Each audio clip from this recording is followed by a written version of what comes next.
Let's unpack this test automation. For a lot of tech leaders, it can sound like a mountain of complexity, right? Sure. Maybe even a source of, well, overwhelm. But what if we told you it doesn't necessarily have to be that way? That's exactly right. That feeling of being overwhelmed, especially with, the sheer number of tools floating around, it's incredibly common. We've been diving into excerpts from ZAPTEST, Mastering Test Automation for Tech Leaders. Ah, okay. Good source. Yeah.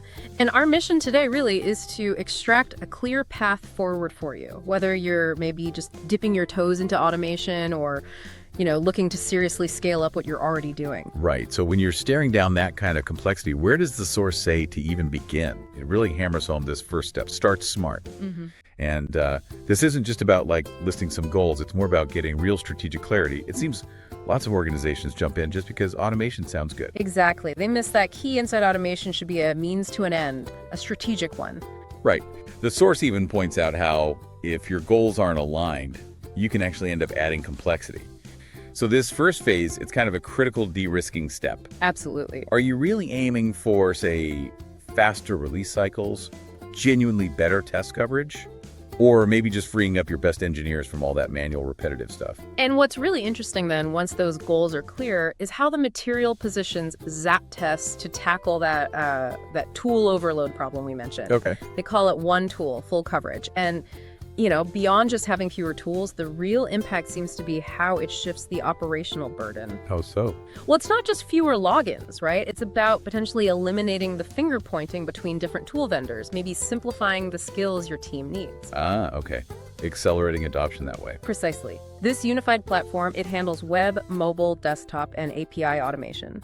And it has the modern stuff too, like AI-assisted scripting, built-in CI/CD support. Okay, building on that idea, that single tool, what really jumped out at me was how the source talks about the speed of getting up and running. We hear launch fast, Right. but what does automate faster actually mean here? Yeah, good question. The guide emphasizes that you don't need to build your entire automation framework from the ground up. So no blank slate. Right. You can apparently record test flows or even import your existing manual test cases. Then you can automate them using either low code, which is more visual, configuration driven. Got it. For maybe less technical folks or faster starts. Exactly. Or full code options for when you need that deeper traditional programming control. It sounds like they're trying to meet you wherever your team's comfort level is. Flexible. And if you connect that to the bigger picture, this whole idea of speeding up automation, it really enables true agility for development teams. Right, this CI/CD integration you mentioned. Yes. The source describes ZAPTEST as being built for CI/CD. Continuous integration, continuous delivery. Means your automated tests can just run seamlessly every time someone commits code. Triggered by Jenkins, Azure DevOps, things like that. Yeah, exactly. Tools like those. And it's fully scriptable, customizable, so it should fit right into existing workflows. It's not just about running tests faster individually. It's about the whole feedback loop, catching things earlier. Precisely. Making the entire development pipeline more robust. But maybe the most unique thing, the part that really addresses a huge pain point for so many places, is what the source calls expert support included.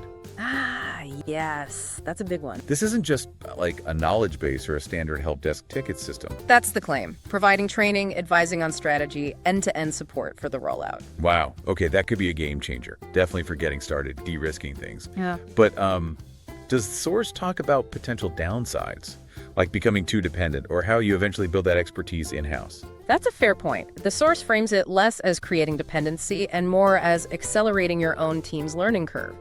The expert guidance is meant to get your team self-sufficient faster. Okay, I see.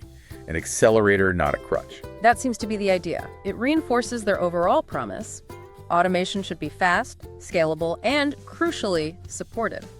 The material also mentions enterprise benefits, unlimited licensing, cross-platform coverage. Unlimited licenses. That's interesting. Yeah. So if you look at the whole package, the unified tool, the speed features, and that dedicated expert support, it positions itself as potentially the only solution you might need to really simplify and scale things up. So wrapping this up then, what does this all mean for you, the tech leader, who might be feeling that automation overwhelm we talked about? This deep dive suggests, well, it doesn't have to be this fragmented mess of tools and integration nightmares. There seems to be a clear supported path towards more efficient and reliable software delivery. Indeed, it presents a structured approach. A roadmap, like you said at the start. Exactly. And maybe a final thought to leave you with. Yeah. Beyond just the tools and features, think about this. How might a truly comprehensive guided approach to test automation fundamentally change your team's capacity? You mean beyond just cutting down manual work? Right.